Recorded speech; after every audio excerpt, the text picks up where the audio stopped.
Fatin Nabilah, kopi dan kata maaf. Di meja kayu berbau nostalgia, dua cangkir kopi mengepul diam. Antara kita ada tembok tak kelihatan, dibangun dari diam dan salah paham. Kau datang, langkah ragu, senyuman yang sempat hilang, aku angkuk, persilahkan duduk, tak tahu harus mulai dari mana. Tanganmu sedikit bergetar saat memegang cangkir, seperti hatiku menahan gelombang yang hampir pecah. Kita tidak langsung bicara soal luka, hanya bertanya kabar ibu, pekerjaan dan cuaca.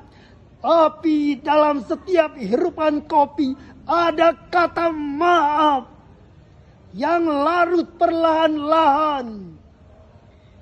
Kau tertawa kecil saat mengingat lelucon lama dan aku tersenyum.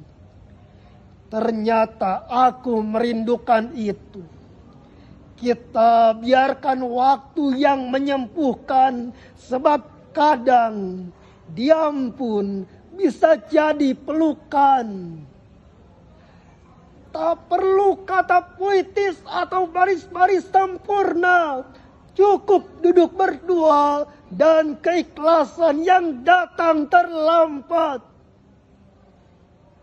Di bawah langit yang pernah gelap, dua sahabat akhirnya saling menyapa. Kota Tinggi, 28 Mei 2025.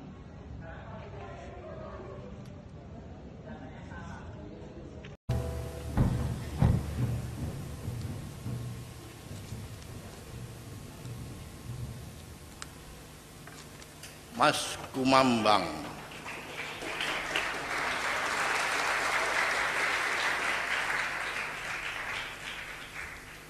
Kabut fajar menyusut dengan perlahan. Bunga bintaro berguguran di halaman perpustakaan. Di tepi kolam, di dekat rumpun keladi, aku duduk di atas batu melelehkan air mata. Cucu-cucuku, zaman macam apa, peradaban macam apa yang akan kami wariskan kepada kalian? Jiwaku menyanyikan lagu Mas Kumambang. Kami adalah angkatan pongah, besar pasak dari tiang.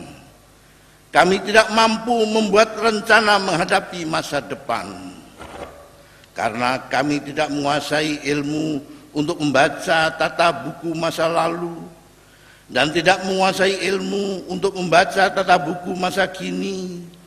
Maka rencana masa depan hanyalah spekulasi keinginan dan angan-angan. Cucu-cucuku, negara terlanda gelombang zaman edan. Cita-cita kebajikan terhempas batu lesu di pangku batu. Tetapi aku keras bertahan, mendekap akal sehat dan suara jiwa, biarpun tercampak di selokan zaman. Bangsa kita kini seperti dadu terperangkap di dalam kaleng hutang yang dikocok-kocok oleh bangsa adikuasa tanpa kita bisa melawannya. Semuanya terjadi atas nama pembangunan yang mencontoh tatanan pembangunan di zaman penjajahan. Tatanan kenegaraan dan tatanan hukum juga mencontoh tatanan penjajahan, menyebabkan rakyat dan hukum hadir tanpa kedaulatan. Yang syah berdaulat hanya pemerintah dan partai politik. Oh comberan peradaban, oh martabat bangsa yang kini compang-camping. Negara gaduh, bangsa rapuh, kekuasaan kekerasan merajalela, pasar dibakar, kampung dibakar, gubuk-gubuk gelandangan dibongkar tanpa ada gantinya. Semua atas nama tahayul pembangunan.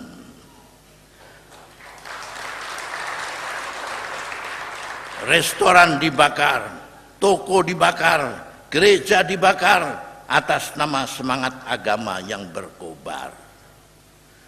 Apabila agama menjadi lencana politik, maka erosi agama pasti terjadi. Karena politik tidak punya kepala, tidak punya telinga, tidak punya hati. Politik hanya mengenal kalah dan menang, kawan dan lawan, peradaban yang dangkal. Meskipun hidup berbangsa perlu politik, tetapi politik tidak boleh menjamah kemerdekaan iman dan akal di dalam daulat manusia. Namun daulat manusia dalam kewajaran hidup bersama di dunia harus menjaga daulat hukum alam, daulat hukum masyarakat, dan daulat hukum akal sehat. Matahari yang merayap naik dari ufuk timur telah melampaui pohon jinjing. Udara yang ramah menyapa tubuhku, menyebarkan bau bawang yang digoreng di dapur, berdengung sepasang kumbang yang bersenggama. Selepas pertempuran itu, di malam yang belum sempurna, Sumantri melahap ke sana bersama sedikit kopi kenangan. Angin telah lama merobohkan kastil, cuaca tampak meruntuhkan benteng, gambar-gambar wajah teronggok di antara tumpukan daun-daun membusuk.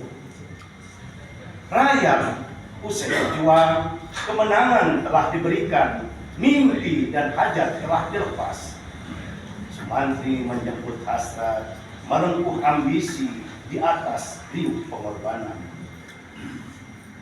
Sukasana kukunyah dalam kuah kepentingan bisnisnya.